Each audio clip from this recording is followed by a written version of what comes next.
in the Jezreel Valley is a boutique winery that is leading the way in cutting-edge technology that goes to the root of Israel's thousands-of-year-old wine culture. Founder Jacob David here to talk about the popularity of Israeli wines, also in the Christian community, among other things, for 2018. Hello and welcome back. Good to see you. Happy New Year. Happy New Year. Happy New Year. I love the fact that this winery is in such a prime location, like overlooking Nazareth, you know?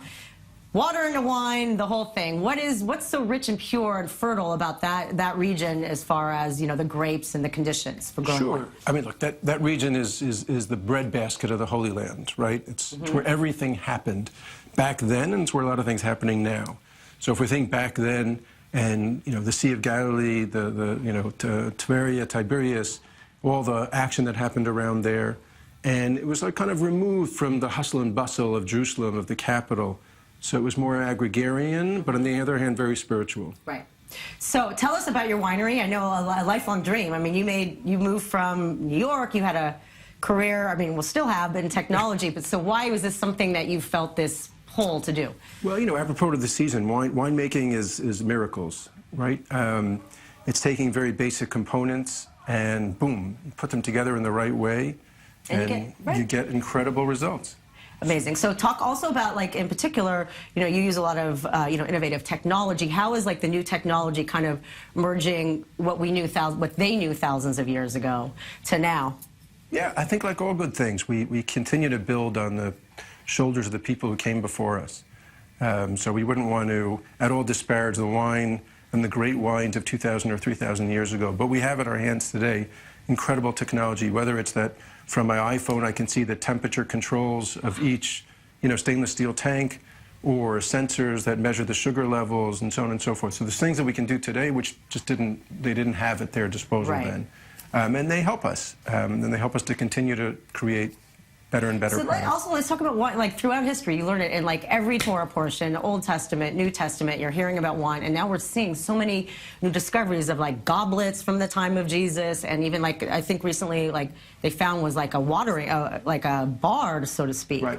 Why was it always so important culturally for Jews and Christians? Sure. You know, well, even before, right? Even before there were Jews or Christians. Exactly. But wine was this magical substance. Really, it was a magical substance, and it was looked upon as the way that you consecrated things, the way that you, every time there was a major event, wine's involved. And so if you look back, and especially today, what's today? Today is, historically, 8 days after the birth of Jesus. Today is his Brit Milah. He was a Jewish kid. Yep. So 8 days later. And a Jewish hippie. A Jewish hippie. Well, he wasn't a hippie yet, but he was on his way to becoming a hippie. He had a hippie mother. But, you know, what happened with wine in that story? So, first of all, what do you use as the blessing, the main substance? Wine. What's the first thing the kid drinks? Wine. So, yeah, it's central to every story. It's so funny seeing them put, I mean, really, it's true. You know, I've had two sons with going through a breed not too long ago, and it's like, let's not get too gory about it, but you know, it seems to do the trick. Exactly. So wine's there at every life cycle event, and if we go back, you know, the first. By the way, when did Jesus make his name, if you will? The first miracle, according to the gospel, was when he was at the wedding in Cana, a Jewish wedding, and they ran out of wine, and his mother turns to him and says, you know, you gotta help. And that was his first miracle, turning water into wine, so they would have more wine at the wedding. So let's talk about, you know, varietals.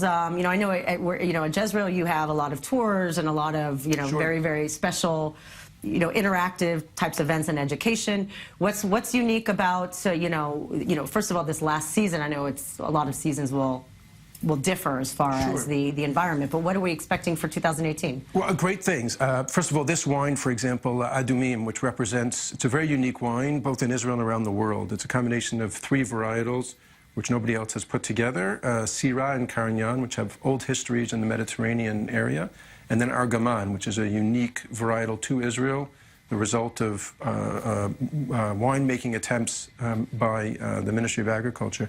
And we really kind of taken it as our flagship. And this wine in particular was recently rated 93 points by Wine Enthusiast. Wow. So it was an editor's choice for 2017 going into 2018. So great things, you know, happening from there. And so it's a very special wine. And then this is an incredible wine, which we tested for the first time last harvest, and now we're making it again this harvest, which is called a Petit Naturel. Winemaking method started in France, obviously, which is it's kind of like champagne, but it's a bubbly wine, as you can see. But we did a twist. We did a Holy Land twist, if you will, which is that we used Dabuki grapes, which are indigenous grapes. They grow wild here. It's the grapes you'll find in the marketplace. And we use those to make this bubbly wine, and it's been a huge hit. So we're going to continue doing more of that this year. L'chaim. L'chaim, and Let's Happy do New Year. L'chaim. Thank you. Happy 2018. All the best. And may more of your wines make the top list, because I know it was like a record number of Israeli wines that made that list this year. Yes. Fantastic. Here's to the Israeli wine industry. Happy New Year, everyone. Happy New Year. Yummy, delicious. All right.